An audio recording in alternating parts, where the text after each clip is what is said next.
आज आम्ही उडदाचे पापड वेगळ्या पद्धतीने बनवतोय। कांद्याची पेस्ट आणि लसणीची पेस्ट टाकून। त्याच्यासाठी 2 कांदे घेतलेत, मी 2 लसणीचे कांदे घेतले। काल आम्ही बनवले ते मसाला टाकून बनवले, आज पेस्ट टाकून बनवणार आहोत। मग 2 कांद्यांची आणि लसणाची पेस्ट करून घ्यायची आहे आणि त्याच्यामध्ये पीठ भिजवणार आहे ना। हो, ही 2 कांद्यांची पेस्ट केलेली आहे आणि ही 2 लसणीचे कांदे ह्याच्यात घेतलेत पेस्टसाठी। ते टाकणार काय पिठामध्ये? ते पिठामध्ये गाळून वगैरे काय नाही घेणार? नाही, असंच टाकणार डायरेक्ट। आणि पापड खार आणि मीठ आणि जिरं बारीक करून टाकायचंय। हो, बाकीचं सगळं टाकायचं आहे, फक्त कांदा टाकायचा चवीला। कांद्याचे पापड आता आपण पिठामध्ये टाकण्यासाठी जिरं बारीक करून घेतोय। थोडं जाडं भरडं, जाडं भरडं, दाताखाली यायला। झालं शिल्पा, घे टाकून।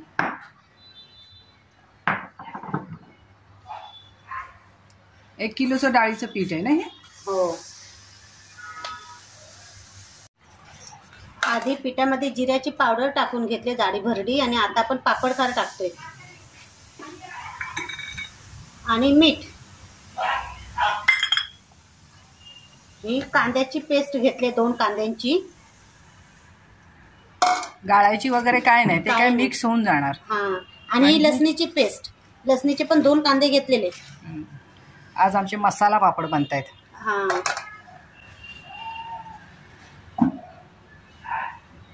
आणि मग गरम पाणी भेजलेत काय का कोमट? पीठ भिजवायला पाणी गरम घेतलेत का कोमट? कोमट कोमट कोमट पाण्यात भिजवणार। हे सगळं मिक्स करून घ्यायचं पहिले, म्हणजे पिठात सगळीकडे लागतं चांगलं। आणि एकदम घट्ट पीठ भिजवणार आहे ना। चांगलं झालेलं कालचं पण। सगळे मसाले जे आपण टाकले, जिरं, पापड खार, मीठ, कांद्याची पेस्ट, लसणीची पेस्ट, ही एक जीव करून घ्यायची पिठामध्ये। आणि मग ते कोमट पाण्यामध्ये पीठ भिजून घ्यायचं। उलट पण असते आज काय लागतं मस्त, कांद्याची चव लागेल आहे ना। एकदम घट्ट पीठ भिजून घेतलं आणि थोडंसं पाणी टाकून बघा, पोट पण जास्त हे नाही गेला पाहिजे आतमध्ये। आणि मग तो चेचून पातळ करायचा, तरच पापड चांगले होतात। तरच पापड चांगले खुसखुशीत होतात। मेहनतीचं काम आहे।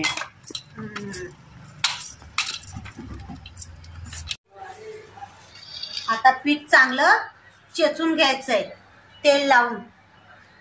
आई काम करते पिठाचं। हो, अगदी त्याला नरमपणा येईपर्यंत चेचायचंय।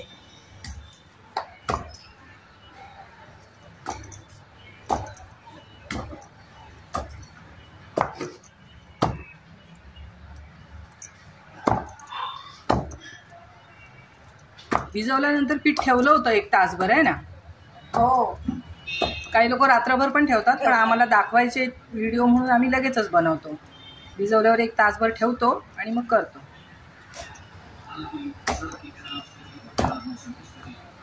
टेन्शन उचललं होत नाही तर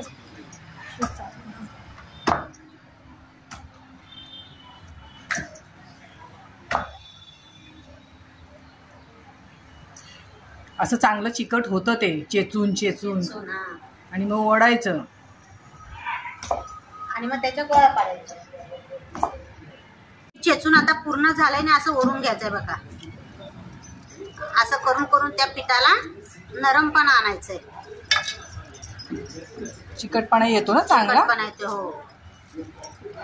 आणि त्याच्यानंतर त्याचे असं लाटी करून घ्यायची आणि गोळे पाडून घ्यायचे। जसा पापड हवाय तसा आहे ना, तसे गोळे पाडून घ्यायचे मापामध्येच। काल आम्ही मोजले पापड, 1 किलो मध्ये 100 पेक्षा जास्त झाले पापड। अर्धे करता करता पोटात गेले, तरी 120-130 होती। आणि आम्ही एकदम बारीक नाही करणार आहोत, मोठ्या मोठ्याच आहेत गोळ्या। आता लाटायचे काय? लाटून घ्यायचे आता, सुकायला पाहिजेत ना उन्हामध्ये। हे कसलं काम आहे, पीठ चेचणं, ओढणं, लय वेळ लागतो। आई पण ओढते।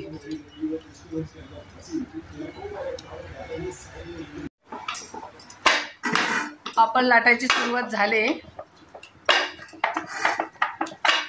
गोळ्या मोजल्या ना, किती झाल्या ग? 100 झाल्या आहे। 130 झाले 1 किलोमध्ये. 1 किलोमध्ये.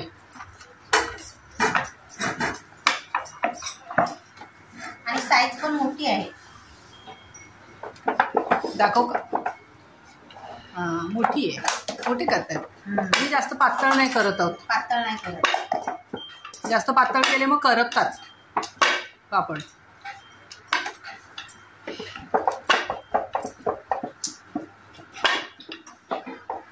परी लागते.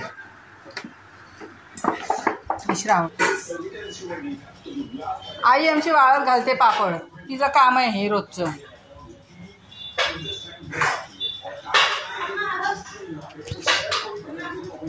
आमच्या दारातच चांगलं ऊन येतं त्यामुळे पापड सुकतात. बाबू काय करतोयस? पापड लाटतेस? हो काय? किती लाटलेस? 2. काय पण विचारलं का उत्तर असतं 2. पापड झालेले आहेत आमचे लाटून. बघा सगळ्यांनी वर.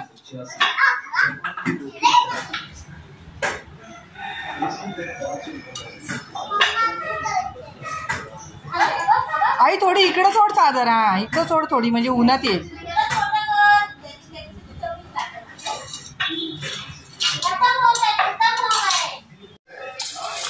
हे पापड आमचे सुकून पूर्ण तयार झाले. आता आम्ही तळून बघतोय कसे झालेत ते. एक कांदा लसूण पेस्ट टाकून केलेले आहेत. फुलतायत ना चांगले? हो, मस्त फुलतायत. आम्ही थोडे जाडसर ठेवले. मस्त झाले पापड. हा, तळून बघितले आम्ही. एकदम खुसखुशीत. अरे वा. व्हिडिओ थोडा जरी आवडला तर नक्की लाईक करा आणि सबस्क्राईब करा केलं नसेल अजून तर. तुमचा एक सबस्क्रायबरसुद्धा माझ्यासाठी खूप महत्त्वाचा आहे. आणि नेहमीप्रमाणे हे आम्ही थोडे वाटले पापड.